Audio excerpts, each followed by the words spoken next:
Hi, Akil here from Inside Scan, and in today's video I shall be discussing how to use the UCAT score when you're choosing your medical school choices.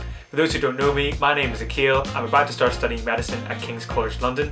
So today I'm just going to talk about how the UCAT, the University Clinical Aptitude Test, plays a role in your interview selection. As I mentioned in earlier videos, the initial focus while choosing your uni choices should be to look for unis where you have the maximum chance of securing an interview.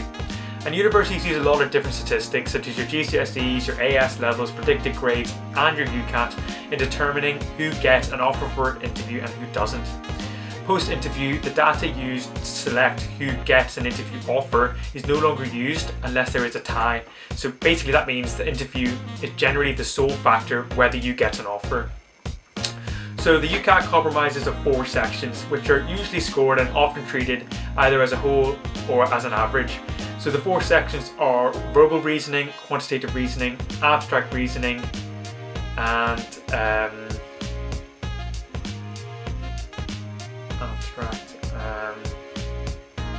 what's the last one? Wait, verbal, quantitative, abstract, and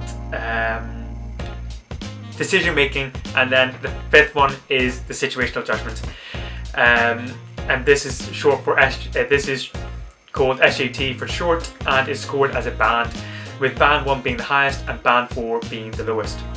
Many unis do not pay too much attention to this and give less weighting to the SJT, but some universities will not consider your application if you get a band 4 in the SJT, or in some cases the band 3. So make sure you do check this before you apply.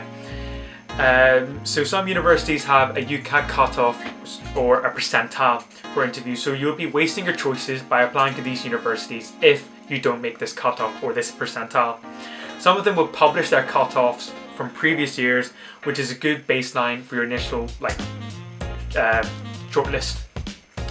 So taking this into account, I did not apply to Bristol, Glasgow, Newcastle and Manchester, because looking through previous year's results, Bristol and Newcastle had a cutoff score of 2,660 and Manchester and Glasgow had UCAT cutoff scores of 2,700, so I would have been taking a bit of a risk with my 2,600 UCAT score.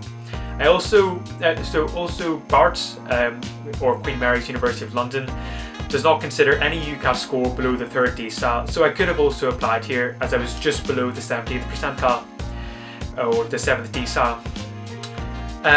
Using these prior statistics which some of the medical schools release, I did not bother applying to Edinburgh University, or University of Edinburgh I should say. Even though they didn't have a cut-off for the UCAT, the average score was historically between 2,700 and 2,800 to get an interview. So I felt I would be wasting one of my choices by applying there with my UCAT. It would have been a bit of a risk, and it wasn't also I wasn't entirely sure or aware of how they rank their scores, like how they rank the UCAT scores in your application when deciding who gets an interview as well. It's noteworthy that these cutoffs fluctuate every year, but looking at the historical data for the past 2 to 3 years, this should give you a general idea for the trend. The interim and final UCAT percentile cutoffs are really good stats to assess how competitive your score is when compared to cutoffs from various universities and from previous years. The interim stats kind of give you a sense of where the cohort is heading and allows you to weigh up some of your options based on your score. Historically, the interim scores tend to be higher than the final average scores, because even in the interim sort of statistics, they say that those who take their tests earlier in the testing cycle end up doing a bit better. So that's another thing to bear in mind if you're still in that point where you're trying to choose when to do your test. Some medical schools such as Queen's University Belfast, Cardiff University and University of Liverpool and the University of Birmingham have a points-based system, which also includes points for your GCSE grades as well. So what they will do is they'll combine your UCAT, they'll assign your UCAT score a number of points and your 9 best GCSEs a number of points, add them together, and they will have a cutoff based on this total score.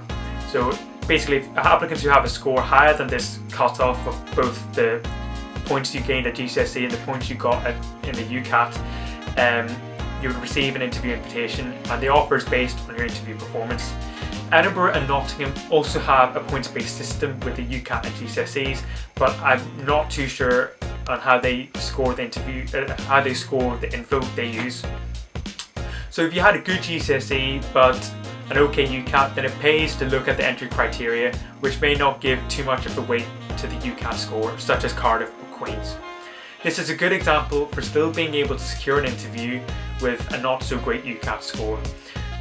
This is where applying strategically really pays off.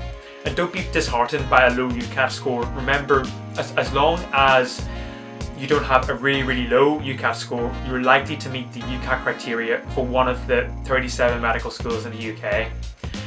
And it's only one part of the application as well, bear that in mind. So use the other bits of your application to your advantage. Thanks very much for watching, and please like, share and subscribe below, and keep an eye out for my future videos on choosing a medical school series. Thank you.